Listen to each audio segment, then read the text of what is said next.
Abran sus Biblias, si me acompañan, en el 13º capítulo de Juan, Juan capítulo 13. Y el día de hoy vamos a estudiar algo muy interesante. Recuerden que estamos siguiendo, si ustedes ya tienen ahí su hoja para hacer anotaciones, que por cierto, mi hermano Javi me comentó que tenemos bolígrafos, entonces si a ustedes les falta con qué hacer anotaciones, por favor, pídanle a mi hermano Javi un bolígrafo. Estamos estudiando un discipulado íntimo con Cristo. Un discipulado, aunque nuestro folleto dice un discipulado, está mal escrito, pero es un discipulado íntimo con Cristo. Y el día de hoy vamos a ver la gloria de Cristo. La gloria de Cristo. Y esto lo vamos a ver porque muchas veces nosotros tomamos la pauta de que al Señor, aunque lo vemos como maestro y hacemos bien, de hecho Él mismo lo dice, hacemos bien, no podemos dejar pasar de vista que el que nos está discipulando es Dios mismo, Dios mismo. Y por lo tanto, Él es el único que merece toda la gloria. Ahora, ¿cómo es que tú y yo como cristianos podemos darle gloria a Dios? Somos simples mortales. ¿Cómo es que nuestra vida puede dar gloria al Señor? El día de hoy, entonces, en estos textos veremos tres formas en que podemos ver la gloria de Dios y responder a ella. Entonces, acompáñame, Juan capítulo 13, versículos 31 y 32. Juan capítulo 13, versículos 31 y 32. Si ya lo tienen, acompáñenme poniéndose de pie y hoy leo desde la Nueva Biblia de las Américas, entonces 2 o 3 palabras estarán cambiadas y leen en otra traducción. Dice así, la palabra de Dios en la pluma del apóstol Juan. Entonces, cuando salió Jesús dijo, ahora es glorificado el Hijo del Hombre y Dios es glorificado en él. Si Dios es glorificado en él, Dios también lo glorificará en él mismo y lo glorificará enseguida. Bendito Dios, gracias por tu palabra. Háblanos a través de ella y como lo estamos leyendo varias veces en estos versículos, que la gloria sea para ti. En Cristo nuestro Señor te lo rogamos y pedimos. Amén y amén. Pueden tomar sus lugares, mis hermanos. Muchas gracias. Decía yo que muchas veces tenemos esta idea de que no podemos, de cierto modo, dar más gloria al Señor. Y de hecho esto es un concepto correcto hasta cierto punto. Pequeña historia introductoria. El teólogo del siglo V después de Cristo, Agustín de Hipona, decía que hay dos tipos de gloria de Dios. Hay una gloria intrínseca y hay una gloria extrínseca. La gloria intrínseca es la gloria misma de Dios por quién es, por lo que es y por lo que ha sido y será. En otras palabras, Dios no necesita que le demos gloria porque Él ya es glorioso por Él mismo. Y si el mundo no existiera o si el mundo se reservara de darle gloria, eso no significa que el Señor dejara de ser glorioso. Dios sigue siendo Dios. Entonces Dios tiene gloria aun si nosotros no se la damos. Sin embargo, decía Agustín, la gloria extrínseca es la gloria no que damos como tal, sino que reconocemos de Él. En otras palabras, todas las veces que tú y yo decimos que estamos dando gloria a Dios, en otras palabras estamos reconociendo su gloria. Esta es la gloria extrínseca, la que nosotros por fuera reconocemos de Dios. Y es de esta de la que vamos a hablar cuando nos referimos a cómo podemos responder a ella. Ahora son tres formas en las que podemos responder por lo que vemos en el pasaje.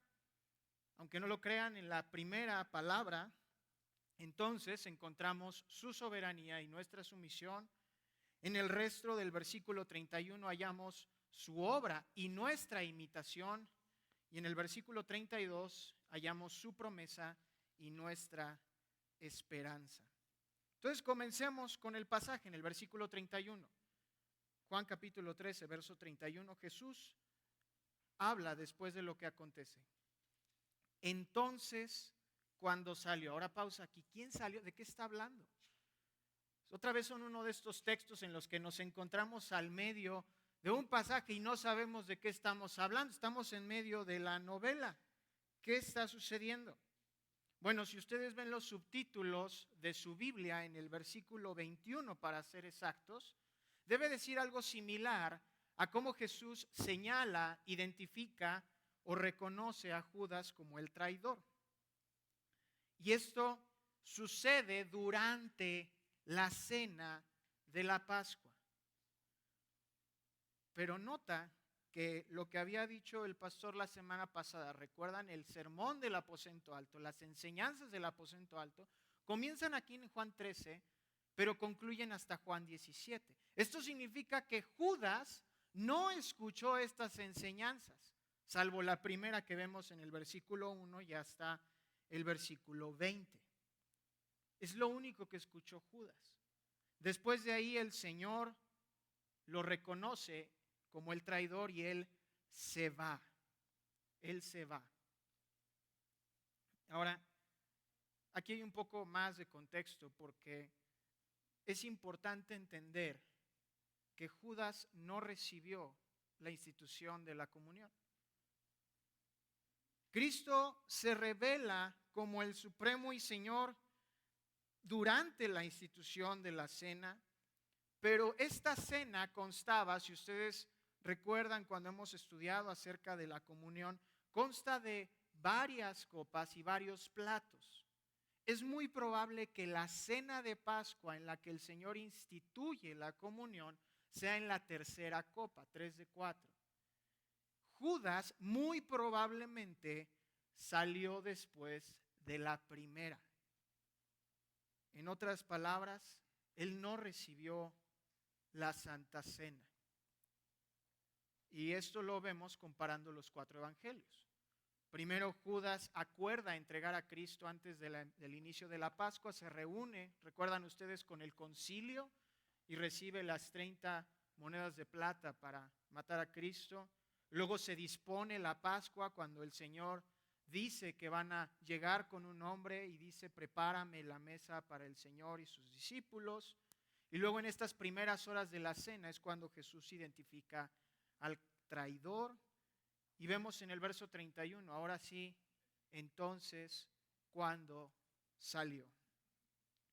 Ahora observemos que Cristo de antemano ya sabía esto. Y esta es la razón por la que es importante detenernos aquí. Porque diríamos, bueno, Poncho, ¿para qué estamos tratando de ver lo que sucedió antes de la institución? Bueno, porque el Señor lo sabía. Nota que el Señor en ningún momento dijo, bueno, ¿y este a dónde se fue? En ningún momento al Señor lo agarraron en curva. En ningún momento el Señor pensó y dijo, bueno, es que, ¿a dónde fue Judas? Oye Juan, oye Pedro, ¿puedes ir por favor a ver a dónde fue este? No, el Señor sabía y de hecho lo vemos ahí unos versículos antes. Mira el versículo 27, Juan 13, 27, dice así la palabra de Dios. Y después de comer el pan, Satanás entró en él, en Judas. Entonces Jesús le dijo, lo que vas a hacer, hazlo pronto. Esto habla de la total soberanía y control de la historia que nuestro Señor tiene. Algo que nosotros no entendíamos en ese momento. Regrésate al siglo I conmigo y siéntate a la mesa del Señor. Se va uno de estos hombres y claro que tú no eres Cristo. Tú te puedes preguntar, y bueno, ¿y a dónde fue este? Estamos cenando. ¿A dónde se fue? Pero al ver la respuesta de que el Señor no se sorprende, debe llevarnos a entender el Señor está en total y completo control de nuestras vidas. Aún las cosas que suponemos malas que nos suceden, aún las cosas buenas que no nos suceden, de todo eso el Señor tiene control. A Dios no se le ha escapado y es parte de su glorioso plan. ¿Quién creería, siendo nosotros más de 12 discípulos, pero quién de nosotros creería que un hombre que estuvo caminando con él durante 3 años y escuchando todos sus sermones, atestiguando todos sus milagros, por 30 monedas de plata lo mataría? no nos haría sentido a nosotros. Pero al Señor no solamente le hacía sentido, era parte de su plan. Y eso es algo que nosotros debemos entender en sumisión a Dios. Cuando a ti y a mí nos sucedan cosas que parece que no debían sucedernos, cuando sucedan cosas que nos tengan en cama comiendo o tomando 1 litro completo de helado de chocolate, no lo digo por experiencia propia, eso debemos entenderlo, es parte del plan de Dios, es parte de su voluntad. Son cosas que pueden ser difíciles a primera vista, pero ustedes mismos lo saben por experiencia y lo puedo asegurar. Más adelante el Señor nos demuestra por esta razón sucedió lo que sucedió o no sucedió lo que no sucedió. El plan extraordinario del Señor es eso, extraordinario, y nuestra sumisión le da gloria. Así que antes de cuestionarlo, amados hermanos, sometámonos a la soberanía de Dios, reconociendo que aún lo que pasa y que suena difícil a nuestras vidas es parte de su plan. Entonces ya vimos esta forma en la que podemos darle gloria, sometiéndonos a su soberanía. En segundo lugar, vemos la obra de Cristo y nuestra imitación a su obra. Ahora, con imitación no me refiero a que tratemos de copiarlo malamente, sino que sigamos sus pisadas. Lo vemos en el verso 31, Juan 13, 31. Mira cómo dice el texto y qué glorioso es esto. Entonces, cuando salió, Jesús dijo: ahora es glorificado el Hijo del Hombre y Dios es glorificado en él. Pon tu atención en algo. ¿Cuándo dijo que iba a ser glorificado? Ahora. Ahora, es decir, al momento en que Cristo está instituyendo la cena, al momento en que Cristo está con sus discípulos, es cuando dice: aquí es el punto crítico. Aquí cuando estoy inaugurando el nuevo pacto de Jeremías capítulo 33, aquí cuando por fin se está cumpliendo Génesis 3:15, que aplastaría la cabeza de la serpiente. Aquí es el momento glorioso, es lo que está diciendo Cristo aquí. La gloria de Cristo entonces está íntimamente relacionada con este momento, con su humillación, con su pasión. ¿Y cómo lo vemos? ¿Cómo puedo demostrar esto? Respuesta extremadamente sencilla. La cruz. La cruz era un instrumento, y ustedes lo saben, de tortura. La cruz era un instrumento con que los hombres morían por traición a Roma, por tratar de matar al emperador, por tratar de conquistar Roma, por quemar algún templo de alguno de sus dioses paganos, por tratar de deshacerse de alguno de los cónsules que eran los gobernadores de ese momento, por matar a algún legionario, por escupirle a algún senador. Habían delitos tan severos que merecían no que te cortaran la mano, no que pasaras un tiempo en la cárcel, no, cruz. Era un horror pensar en la cruz. Pero a partir de específicamente el 180 después de Cristo, pero a partir del momento en que Cristo muere en la cruz, ese símbolo no se volvió una imagen del horror, del terror, del azoto, de la crueldad humana, sino un glorioso símbolo de la misericordia de Dios. Amados, así de potente es la gloria de Dios y la gloria del Hijo, que un instrumento de tortura lo colgamos algunas veces incluso como adornos en algunos lugares para mostrar nuestra esperanza. Ese es el poder de Cristo, que hasta ese grado llega a reflejarse su gloria. Ahora la cruz es un instrumento. Ahora, última cosa que quiero que veamos antes de ver cómo es que Cristo es glorificado en su obra. Mira el término es glorificado. En el verso 31 lo vemos 2 veces. Ahora es glorificado el Hijo del Hombre y Dios es glorificado en Él. Clase de griego en 2 minutos. La palabra o el término es glorificado viene de doxazo. Y este término está en modo aoristo. Ahora, ya he dicho algunas veces a qué se refiere el modo aoristo, pero para repasarlo, significa este modo que sucedió en el pasado, una acción que sucede en el pasado, pero que sus consecuencias siguen siendo en el presente. ¿Qué está diciendo el texto? El Hijo del Hombre ha sido glorificado, pero sigue siendo glorificado. Su nombre sigue siendo enaltecido. Y esto es aún más glorioso en esta parte, porque no está diciendo su nombre es glorioso y permanece glorioso. No, está diciendo es glorioso y sigue creciendo. ¿Notas eso? ¿Notas qué glorioso es esto entonces? Porque no es como que hay un límite, no hay una pausa, no hay un tope donde diga Dios, bueno, hasta aquí llegó mi gloria, nada más. No, está diciendo el Hijo del Hombre es glorificado, sigue siendo exaltado. Dios sigue siendo exaltado. Ahora esto se entiende perfectamente, o mejor dicho, esto explica de una manera perfecta por qué nuestras Biblias y por qué el canto de todos los seres vivientes delante del trono en Isaías capítulo 6, en Apocalipsis capítulo 4 es santo, santo, santo. Porque no hay un límite de la santidad de Dios, no hay un límite de la gloria de Dios. Pensar en un número sería absurdo. Yo me imagino que todos caímos en ese juego y si no, bueno, me voy a confesar. Pero siempre nos han dicho, bueno, a ver, vamos a ver quién es primero en cualquier cosa. Piensa en un número.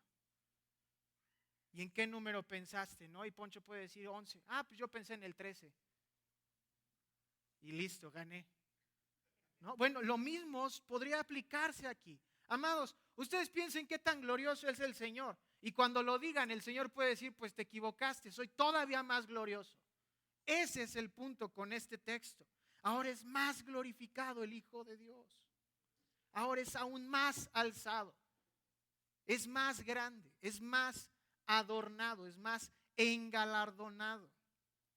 Ahora, ¿por qué? Porque es muy fácil creerle a estas 15, 16 palabras en nuestro texto. ¿Qué hizo Cristo para que sea glorificado? ¿Por qué es glorificado Cristo? Podemos destacar 4 cosas. La primera, porque Cristo obedeció al Padre que lo envió. Y aquí es donde empieza nuestra imitación, nuestra respuesta imitándolo. El obispo y teólogo anglicano Charles Simeon describe, y cito, el Padre acordó enviar a su Hijo a su pueblo escogido. Y Cristo dijo, yo vengo a hacer tu voluntad, oh Dios. Fin de la cita. En el Salmo 40 lo vemos, yo se los recito, dice así, sacrificio y ofrenda de cereal no has deseado, me has abierto los oídos, holocausto y ofrenda por el pecado no has pedido. Entonces dije, aquí estoy, en el rollo del libro está escrito de mí, me deleito en hacer tu voluntad, Dios mío, tu ley está dentro de mi corazón. Está hablando de Cristo obedeciendo al Señor. Ahora, esta obediencia que se presenta al momento de su pasión es una exaltación absoluta del plan magnífico de Dios Padre. ¿Por qué de Dios Padre? Porque fue Dios Padre el que durante todo el Antiguo Testamento estuvo prometiendo, vendrá uno que será mi renuevo, vendrá mi siervo, vendrá mi profeta, vendrá mi ungido. ¿Cuándo se cumplió? Juan capítulo 1, cuando llega Cristo delante de Juan el Bautista y él dice y proclama, siendo el último de los profetas del Antiguo Testamento, he aquí quién, el Cordero de Dios que quita el pecado del mundo. Ese es el momento donde todo el Antiguo Testamento apunta a una sola persona. ¿Cómo no va a ser esto glorioso? ¿Cómo no va a ser glorioso que 2000 años de papeles perdónenme, 4,000 años de papeles, escritos y escritos y escritos. Por fin llegaron a verse en carne y hueso. Esa es la obediencia de Cristo. La obediencia exalta a Cristo también por su humildad, por su compasión y servicio. La obediencia, perdón. Ahora, cuando tú y yo obedecemos, entonces, llevémoslo a la práctica. Cuando tú y yo obedecemos a Dios, cuando tú y yo obedecemos la voz de Cristo, no es como que tú y yo también somos glorificados porque obedecemos. No. Aquí es donde entra lo impresionante y lo asombroso de todo esto. Escucha esto. Cristo es aún más glorificado con tu obediencia porque su obra no solo es vista por sí misma, no es solamente la obra de la cruz la que se ve ahí, sino que se ve el fruto de su obra. Cuando tú y yo obedecemos la voz de Dios, estamos respondiendo a su obra, estamos siendo una consecuencia de los actos del Señor. Y entonces Dios es exaltado. Cuando obedeces a Cristo, su nombre es enaltecido. Porque entonces tú y yo estamos haciendo eco de las palabras de Pablo en Gálatas 2. ¿Qué dijo Pablo? Ya no vivo yo, sino que Cristo vive en mí. ¿Ves qué glorioso es eso? Cristo es enaltecido cuando tú obedeces su palabra. Ahora el llamado es a que lo hagas. El llamado es a que lo hagas. ¿Por qué otra cosa Cristo es enaltecido? Bueno, porque Él redimió de la muerte a un mundo perdido. Efesios 2:1. Y Él los dio vida juntamente con ustedes cuando estaban, ¿qué? Muertos en sus delitos y pecados. ¿Qué puede hacer un muerto por él mismo? Nada. No se puede defender ni de los gusanos que se lo están comiendo. Y el Señor te trajo a la vida. Esta es la razón por la que Cristo se hizo hombre, para darnos vida. Claro que es para su gloria, por supuesto que es para su gloria, pero ese medio que consigue su gloria es su obra redentora. Es decir, Cristo es glorificado cuando sus palabras se pronunciaron en la cruz. ¿Qué dijo cruz? ¿Qué dijo cruz? ¿Qué dijo Cristo en la cruz? Consumado es. ¿Qué dijo o va a decir Cristo en Apocalipsis 16? Hecho está. Está terminada la obra. No hay más por hacer. Amados, a todos nos ha pasado que tenemos algún proyecto, alguna idea, algún negocio que sabemos que va a arrancar muy bien y que va a funcionar muy bien y que va a tener todos los dividendos del mundo. Solamente falta que lo hagamos. Y empezamos, ¿no? El primer día y la primera semana y después el siguiente mes puede que lo haga 1 o 2 días porque también hay que hacer esto y pasa aquello, etcétera, etcétera. El punto es que no terminamos nuestras ideas. A todos nos ha sucedido, al menos eso espero, para no sentirme tan solitario. Pero todos tenemos ese proyecto que empezamos y no concluimos. Y siempre ha estado ese pensamiento en nuestra cabeza de qué hubiese pasado si lo hubiese terminado. Bueno, en el caso de Cristo no es así. Cristo sabe qué es lo que pasa cuando Él termina su obra, porque Él la terminó, no hay más por hacer. Y a esto quiero llegar. Cristo es glorificado por tu salvación. Tu salvación lo glorifica. Porque el milagro más grande que ha sucedido en tu vida, amados hermanos, no es una sanación biológica. No es que el día de hoy ya puedes organizar tu calendario. No es que llegaste temprano aquel día al trabajo. No, el milagro más grande que tienes en tu vida es que has resucitado en tu espíritu. Que el día de hoy tú estás vivo en Cristo. Porque si ese milagro no hubiese sucedido en primer lugar, no estaríamos aquí, número 1. Número 2, estaríamos en cualquier otro lado haciendo cualquier otra cosa, y con cualquier otra cosa me refiero a pecando. Nuestra vida es un milagro porque Cristo nos rescató. Así como a Lázaro lo llamó de la tumba, a ti te llamó de tu muerte espiritual. Te llamó por nombre y te dijo, ven fuera. Entonces, Cristo se lleva totalmente la gloria de tu salvación. Te pongo un ejemplo muy claro. El día de ayer que estábamos en la conferencia de las damas, las personas que llegaron a Cristo, ¿quién de nosotros, pregunta seria, incluso para los que estuvieron y los que no estuvieron, quién de nosotros podría decir con todo el orgullo del mundo, poniéndonos de pie a decir, yo traje a esta persona a Cristo? Fui yo quien le compartí, yo la convencí, persuadí del Señor. Nadie. Nadie. Cristo se lleva toda la gloria de eso. ¿Por qué? Porque no hay mensaje, y ustedes lo pueden ver, no hay mensaje que el hombre pueda venderle a todo el mundo. Ni siquiera las personas que están en la televisión anunciando aspiradoras pueden vendérnoslas. ¿Cómo esperamos que nosotros podamos venderle el evangelio a alguien? Es imposible. ¿Qué nos resta? Confiar en el poder de Cristo. Y cuando Cristo convence a alguien, entonces Él se lleva la gloria, porque no le vendió el evangelio a alguien, lo persuadió de su pecado, lo llamó a la vida. Eso es lo glorioso. Ahora, ¿cómo le doy gloria a Dios entonces? Uno, ya lo dijimos, ahora que compartimos el evangelio, el que se lleva la gloria es Cristo. Pero también tú, al recibir la palabra de Dios, cuando tú y yo fuimos salvos y nos mantenemos cuidando nuestra salvación, Filipenses 2, estamos dando gloria a Dios. Estamos dando gloria a Dios porque le estamos dando el valor correspondiente a nuestra salvación.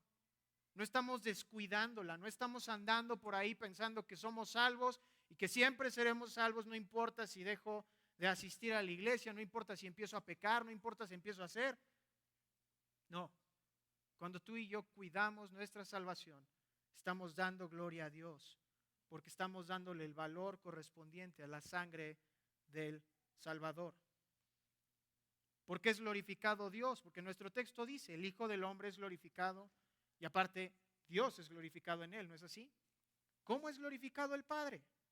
Bueno, porque Él despliega en Cristo todas sus virtudes y perfecciones. El año pasado ustedes y yo estábamos estudiando los atributos de Dios. Ahora, en estos atributos de Dios, estábamos viendo cómo es que Dios no solamente es amor, sino que también es un Dios de justicia. Que no solamente es un Dios de ira, sino también un Dios de misericordia. Que Dios no solamente es un Dios que todo lo sabe, sino que también todo lo puede. Y todo eso se vio claramente en la vida de Cristo. El Padre es glorificado por medio de la vida de Cristo, porque Cristo despliega las virtudes de Dios. El amor de Cristo se vio en el pesebre. La humildad de Cristo se vio en su aprendizaje cuando niño. Su omnisciencia se vio cuando Él enseñaba a los maestros de Israel. Su poder se vio en todos sus milagros. Su compasión estuvo con los perdidos. Su misericordia alcanzó a los gentiles. Su celo se mostró estando en el templo. Su majestad fue aclamada cuando entró a Jerusalén. Y le gritaban, Hosana, bendito el que viene en el nombre del Señor. Su gracia fue expuesta en la cruz. Su deidad se ve en su resurrección. ¿Ven cómo es que vemos las virtudes de Dios en Cristo? No es simplemente que Cristo dijo soy Dios y entonces todos le creyeron, sí es Dios y lo empezaron a adorar. No, el Señor mismo dio testimonio de esto.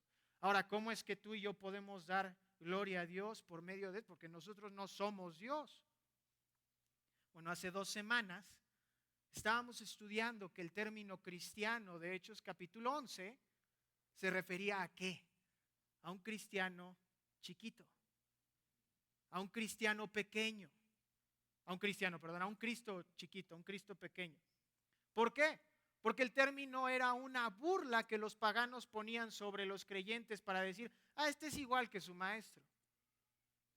Ahora, parece una burla en el mundo de los paganos, pero para nosotros debería ser un privilegio enorme. Me están identificando como si yo fuese similar a Cristo. Ahora, esta es la forma en la que tú y yo damos gloria a Dios, viviendo una vida de tal modo que los de allá afuera en verdad puedan decir, sí, tú eres uno de esos. Tú te pareces a ese Jesús. La pregunta es, ¿acaso vivimos nuestras vidas como para que nos identifiquen con nuestro Maestro? 1 Pedro 2:21 lo dice, sigamos las pisadas del Señor. Sigamos las pisadas del Señor. Todos tenemos esta idea en México de cómo es que cuando uno puede decir ciertas palabras, sabemos de dónde viene, sabemos de dónde es. Te pongo un ejemplo muy sencillo. Es lo único que voy a decir y no se va a hablar más del tema. Pero si el día de hoy yo digo, es un honor, muchos de ustedes pensaron en una frase de cierto político y podrían decir, bueno, este es simpatizante, ¿cómo la va a estar diciendo? Ahora, indistintamente de ese tema, lo que quiero llegar yo es cuando tú y yo decimos frases que dijo Cristo, cuando tú y yo hacemos acciones que hizo Cristo, cuando tú y yo tenemos pensamientos que tuvo nuestro Señor Jesucristo, la respuesta es la misma. Él es uno de esos simpatizantes. Él es uno de esos aprendices. Él es uno de esos que están de su lado. No del presidente, sino de Cristo. Ese es el punto. Tu vida da gloria a Dios cuando refleja a Cristo. Colosenses 1. Anda como es digno del Señor. Cuarta forma en la que vemos que Dios es glorificado. En su obra, en nuestra imitación. ¿Cómo es que Dios es glorificado? Porque Él demuestra que Dios cumple sus promesas. Porque Él demuestra que Dios cumple sus promesas. Lo acabamos de decir hace algunos minutos. El sacrificio de Cristo es un claro cumplimiento de la mayor promesa de Dios para su pueblo. Un pueblo que estaba perdido, un pueblo que estaba muerto, un pueblo que estaba haciendo cualquier otra cosa. Un pueblo como tú y como yo hace algunos años antes de nuestro Señor, que estábamos hundidos en nuestra mentalidad, en nuestra carne. Y el Señor cumplió su promesa, nos rescató. Ahora, si el Señor ha cumplido la promesa que ha hecho a su pueblo desde el Génesis, aquí viene lo importante, ¿por qué no habríamos de confiar que así lo haría con las demás promesas? Lo dijo Cristo, si el Señor nos ha dado al Hijo, ¿cómo no nos dará junto con Él todas las demás cosas? Nuestro Señor no se reservó a Cristo, sino que lo entregó por nuestro bien. Si el Señor no escatimó ni aún a su propio Hijo, ¿cómo es que no nos va a dar todo lo demás? ¿Cómo es que no vamos a ser bendecidos por las demás promesas de la Escritura? ¿Cómo es que no nos van a alcanzar? Piénsenlo. Piénsenlo. Es como decir, bueno, tú tienes el cargo más alto en la empresa, te lo acabamos de dar. No lo mereces, por supuesto que no lo mereces. Pero hoy eres el director de la empresa y tienes la prestación más importante, que claramente todos podemos estar de acuerdo, que es entradas gratis al cine. Y tienes esa prestación, pero ninguna de las demás, ¿eh? No tienes seguro social, no tienes restaurantes, no tienes, yo qué sé, cualquier otra prestación fuera de las de ley, ¿no? Seguro médico de gastos mayores, seguro dental. No tienes nada de eso, solo tienes boletos. Nada más.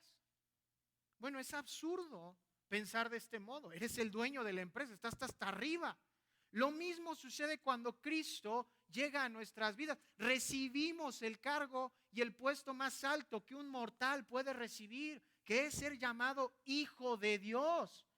¿Cómo vamos a pensar que el privilegio más alto que tiene un hijo de Dios, que es la gracia de Cristo, sí se aplica, pero todo lo demás que puedes recibir por ser hijo de Dios, no lo vas a recibir. Es absurdo. Dios es glorificado entonces cuando tú y yo confiamos fielmente en que todas sus promesas se cumplen. Ahora, si lo ves, esto está conectado con lo primero que dijimos. Porque si Dios es soberano, sus promesas se van a cumplir ¿cuándo? Cuando Él quiera. Sí, siempre. Y es un hecho que se cumple. Pero es en su tiempo, en su momento. Cuando Él lo determine en su voluntad. Nos queda sujetarnos. Nos queda imitar a nuestro Señor porque así Él es exaltado.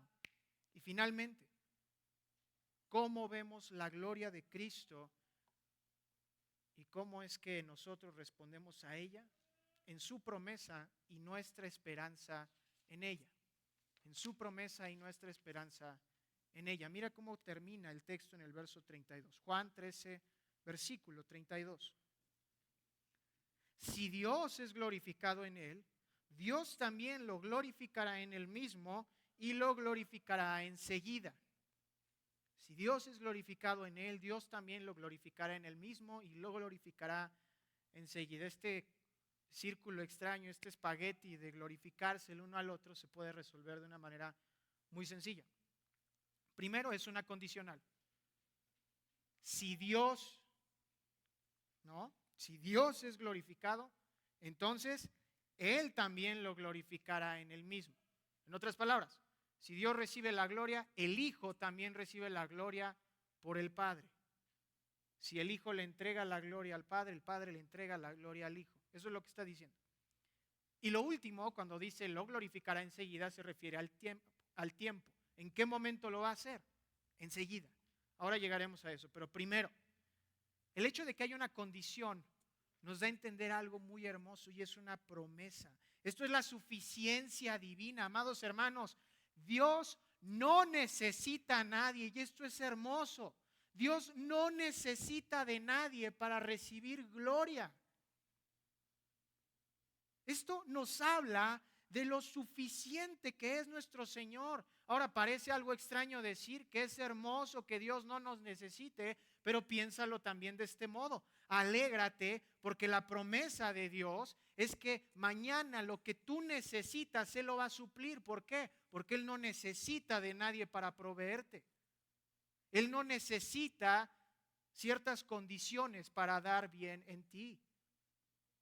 Y todavía más. Alégrate porque este círculo donde Dios glorifica al Hijo y el Hijo a Dios, lo vamos a ver algún día en carne y hueso. 1 Juan 3:1, lo veremos tal cual es. ¿No es esto una promesa hermosa? Finalmente, mira cómo lo dice al final. Y lo glorificará enseguida. Esto implica una acción inmediata. No hay retraso o hay aparente contratiempo. Esta es la palabra que, por cierto, utiliza Marcos ahí en todo el Evangelio de Marcos cuando dice inmediatamente Jesús entró, enseguida Jesús hizo, al instante Jesús respondió, enseguida Jesús. ¿Y qué está diciendo Marcos? Está hablando de una acción, de una actividad, de que las cosas se hacen rápido, decimos como mexicanos, en corto, ¿no? Bueno, lo mismo se ve aquí.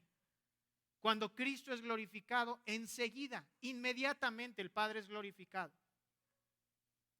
Amados, cuando tú y yo esperamos en nuestro Señor, cuando tú y yo estamos seguros de su palabra, cuando tú y yo olvidamos por completo, y te lo digo así porque es necesario, cuando nos olvidamos de los problemas tan absurdos de nuestra carne, es cuando Dios es glorificado. Y lo digo así por una sencilla razón. Lo acabamos de decir, Dios no necesita de nada. Y cuando sabemos y confiamos que en Él estamos completos, sin necesidad de algo más, es cuando damos gloria a Dios, cuando lo imitamos y entonces nos reconocen como hijos de Dios. Y así glorifican a Dios. Y aún más, cuando tú y yo obedecemos, es señal de que estamos sometidos a su voluntad, dándole gloria a Dios. Me gustaría terminar entonces recitando lo que está escrito en los papeles al final. Esta es una oración hecha en 1566, 65, si mal no recuerdo, acerca de la gloria de Dios. Y quiero que la escuches y después de esto oramos como iglesia y concluiremos. Dice así el texto: Omnipotente Dios, que no solo nos creaste, sino que cuando nos pusiste en este mundo, también nos enriqueciste con abundancia de todas las bendiciones. No permitas que transfiramos a otro la gloria que solo tú mereces, y especialmente, ya que somos amonestados cada día por medio de tu palabra e incluso severamente reprendidos, permite que no opongamos resistencia, sino que nos rindamos con flexibilidad a ti. Y en lugar de entregarnos a nuestros propios pensamientos, permite que obedezcamos con verdadera docilidad y mansedumbre esa norma que tú has prescrito en tu palabra, hasta que habiéndonos por fin despojado de todo resto de error, gocemos de esa bendita luz que tú has preparado para nosotros en el cielo, por medio de Jesucristo nuestro Señor.